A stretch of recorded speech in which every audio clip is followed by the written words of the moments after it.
in full adherence to the Constitution and election laws. We commit to protecting voters' rights, rejecting fraud, violence, and misinformation, and upholding transparency, fairness, and integrity. We support lawful security measures, discourage electoral violence, and uphold the rule of law. We denounce and will not support any group calling for an armed struggle or revolution or proudly armed groups which has no place in a free and democratic elections. With integrity, we pledge to serve the public, respect electoral outcomes, and prioritize national unity over personal or political interests.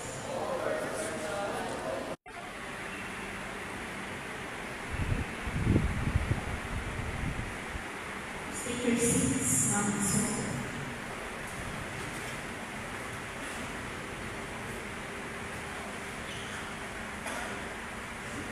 To the message for support of solidarity, Pastor Frederick A. Rapiz, church leader from our faith-based center.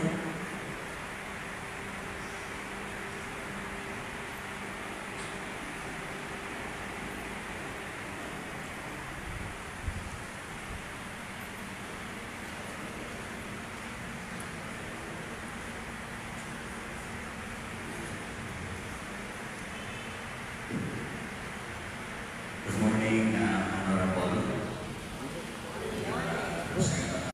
Bispo Isla. Bakit na mga bagay we're family mga musikality sa ilog na nato yung mga ginagawa yung naging tuyo to serve the people. Bakit na mga bagay ay para magiging namin kaya pag-election kapag sa mga whatsoever you do in word or in deed, do it for the glory of God. Kaya ako naman para sa Ginoo kapag kaya pa ang pinakasusi o ako niya tinutuyo ay malikawan din namin na naman yung what's tayo na pwede naman dahil yung Ginoo mo ay Diyos yung pakigulma, imoban mong kaputang, at siyempre imoban mong kabuo. Pero kung inobra natin tayo para sa Ginoo ay sigurado kayo na namin mag-himong mayan at manamit para sa usapan ng mga Muslim friends.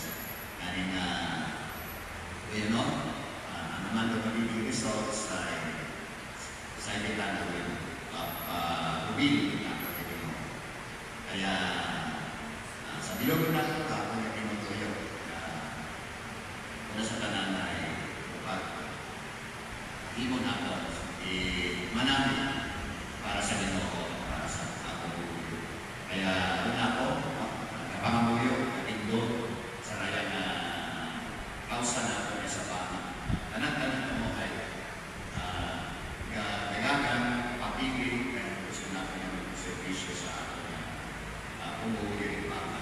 Kaya ako na ako, pinakasusik na ay para sa akin. Kaya yun ako naman ba, mabinong ako ng pangit eleksyon 2025 sa raya ng Amerika. God bless you all. Thank you, Pastor. Next, deliver her message of support. Miss Maria Jacqueline S. de la Cruz, our eligible 06 of the ALG Bank. Of course, our local officials, na iya din makaroon at attender ng ating unity board. This is one big step for us in Bama, because we are living in democracy. Ako kita nakita, no? Na saraya ng mga eleksyon, na experience natin, no? Dati pa, no? The old way of election na may mga na-experience kita, no? Na mga pupunit na natin yung ito makaroon. And in behalf of the Department of the Interior and Local Government, in behalf of our Secretary, Juan Victor Luya, and of course, our local Chief Executive of the land, the President for the peaceful elections. And i-add up ko lang sa ginagawa kanina ni Pastor Eric, no? We are here because we are here to serve, not just for human masters, but for the Lord. Maabot natin the reward, no? The reward. We may not be seeing you all na sa seats, no? Later, inagid natin din mapinalaro, pero tanan kita, may kapablik kita na mag-serving sa aton ng mga pumupuyo and in every little way that we can. Even ako na yung adlaw, we are celebrating people power. So, I am confident na sa raya nga election, so no, there will be the power of the people and there will be the voice of them. So, thank you for all those who attended.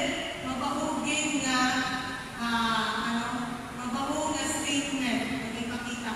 Because uwang aning naka-attend sa raya nga solidarity walk, ano pa rin ma-expectar natin kung saan na mundo nasa posisyon. So, let us all give a hand of applause to everyone who are here present. Joining us sa unity walk. Thank you so much. Thank you, Ma'am. Next, Police Captain Danny J. Gonzalo, our officer in charge of Bama Municipal Police Station.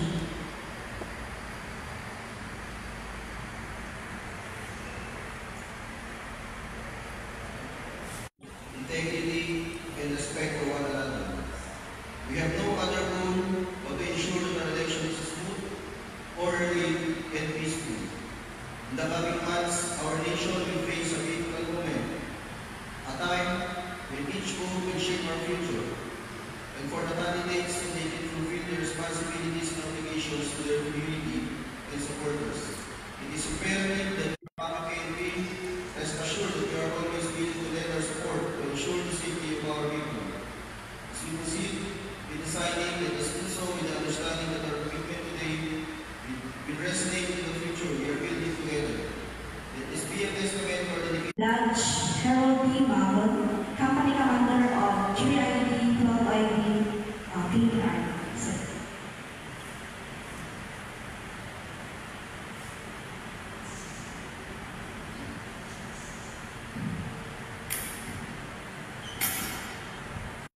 In behalf of my battalion commander,